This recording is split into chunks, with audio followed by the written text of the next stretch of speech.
Bonjour et bienvenue dans les rendez-vous coaching pour un nouveau sujet consacré à notre petite voix intérieure. Parfois, elle nous juge avec dépréciation, parfois, elle est notre première supportrice et meilleure alliée pour nous mener au succès. Si nos conversations en tête-à-tête restent d'une discrétion absolue, ces humeurs pourtant nous impactent fortement dans notre manière d'être et de faire.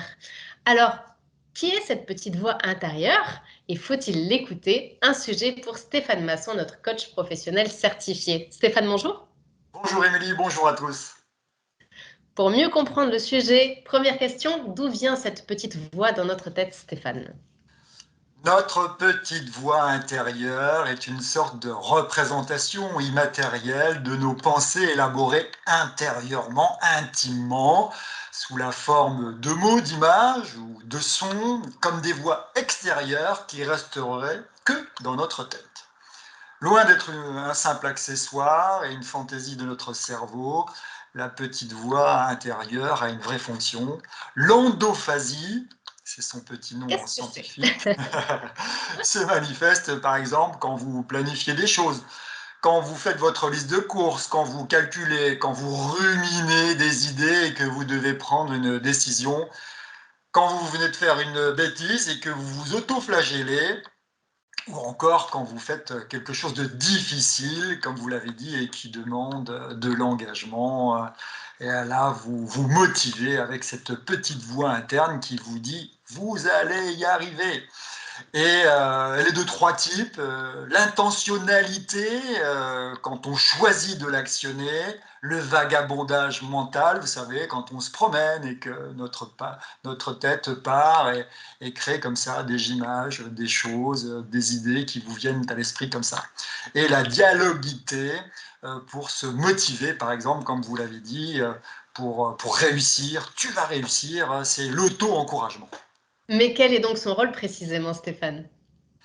C'est comme une discussion avec un partenaire de voyage. Si vous ne vous entendez pas bien avec cette personne, en l'occurrence vous-même, la conversation va peut-être pas bien tourner et il faut certainement vite changer de sujet. Car de partenaire, ça va être compliqué.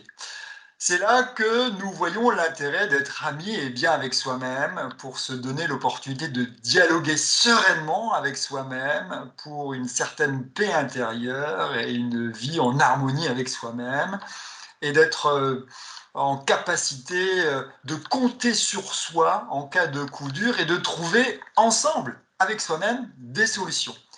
C'est aussi une façon d'être pleinement à ce que vous faites pour favoriser la mémoire instantanée, par exemple, comme Samuel Jackson qui chante pour le coup à voix haute dans le film Au revoir à jamais.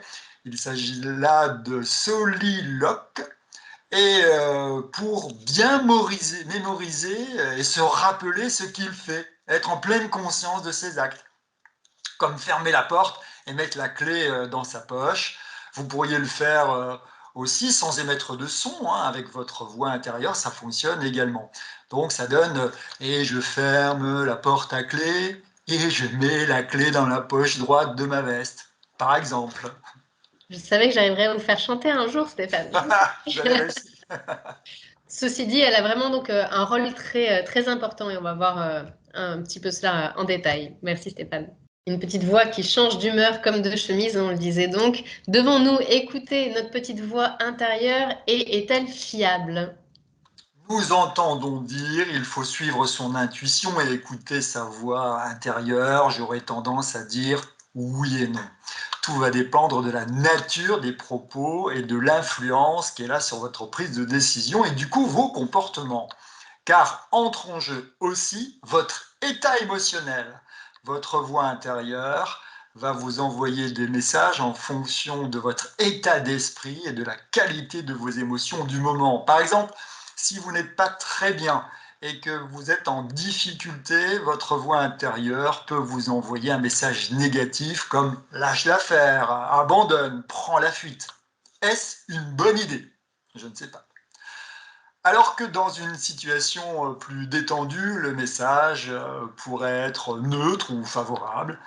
Après, il y a un aspect plus technique de la voix intérieure qui consiste à débusquer les origines et les conséquences de ces messages sur votre réflexion et votre comportement. Je m'explique.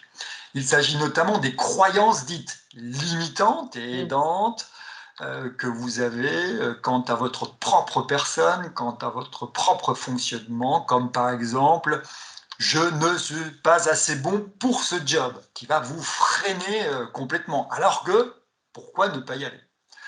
Ou encore les drivers, des petites phrases que vous avez en vous, souvent par héritage éducatif, léguées par vos parents, vos enseignants, vos proches, qui peuvent vous influencer en bien ou négativement, comme par exemple ne réussis pas mon enfant, tu Mm. n'y arriveras pas. Ou encore sois parfait, qui peut constituer un vrai poison pour vous et votre entourage, au travail ou dans la vie de tous les jours. Une petite voix presque incessante, mais alors comment la faire taire quand elle nous taquine?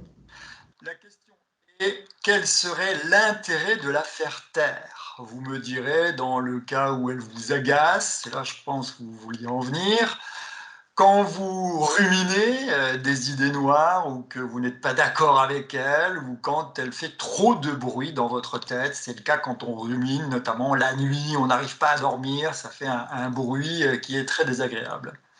Le mieux est de l'apprivoiser et d'entrer dans une saine discussion afin de trouver un terrain d'entente, comme avec une autre personne, et d'aborder des sujets plus sereins, plus agréables pour vous. Et n'hésitez pas à reprendre les commandes. C'est qui le chef finalement? Ce qui me conduit donc à la prochaine question. Est-il possible de programmer notre voix intérieure et en faire une alliée? En règle générale, la qualité des propos de notre voix interne est conditionnée par notre propre philosophie de vie et la façon dont nous appréhendons la vie en général et notre journée en particulier dès notre réveil.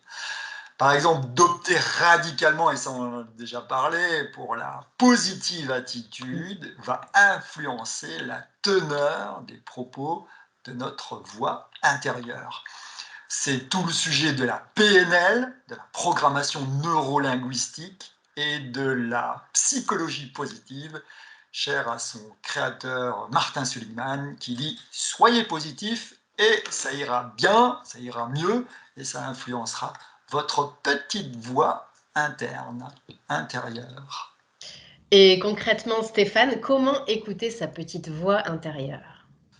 Il s'agit simplement de l'accueillir en lui laissant de la place, en vous mettant au calme et en lui accordant du temps et de l'attention. De la même façon que les moments que vous offrez à un proche pour dialoguer, partager des idées et cultiver la notion de pleine conscience, comme cela se pratique dans la méditation dite de pleine conscience, qui fait la place à l'expression de cette voix intérieure. Et n'hésitez pas à vous faire accompagner par un professionnel si vous ressentez le besoin sur ce type de problématique. Merci Stéphane. Alors, vous le disiez Stéphane, si vous pensez que vous manquez de bienveillance envers vous-même ou que vous souhaitez gagner en confiance en vous, n'hésitez pas à faire appel à un coach qui saura vous aider à en identifier les raisons et vous aider à trouver une vie plus épanouissante. N'hésitez donc pas à faire appel à Stéphane Masson, ici présent. Vous recevez, c'est ça, très régulièrement, donc des appels de personnes qui ont ce type de problématique. Oui, bien sûr, hein, régulièrement, ça fait partie aussi de la confiance en soi, ça fait partie de l'équilibre et d'être en phase, en harmonie avec soi-même, oui. Et vous trouvez les solutions. On trouve les solutions, Donc toujours. voilà, n'hésitez vraiment pas à rejoindre Stéphane ici présent. Vous êtes joignable donc par téléphone ou encore en visio, en chat. Voilà, il y a plein de moyens à disposition. On vous met toutes les informations là dans le descriptif de cette vidéo. Vous retrouvez également toutes ces informations là sur le site internet de Stéphane qui est coach-le-du-6plus.fr, coach-plus.fr. Je vous invite également à rejoindre Stéphane sur ses réseaux sociaux, notamment son compte Instagram stéphane.masson.coach. Stéphane, un grand merci pour ce nouveau sujet Avec plaisir, Émilie. et à très bientôt. À bientôt, au revoir, à bientôt à tous. Au revoir.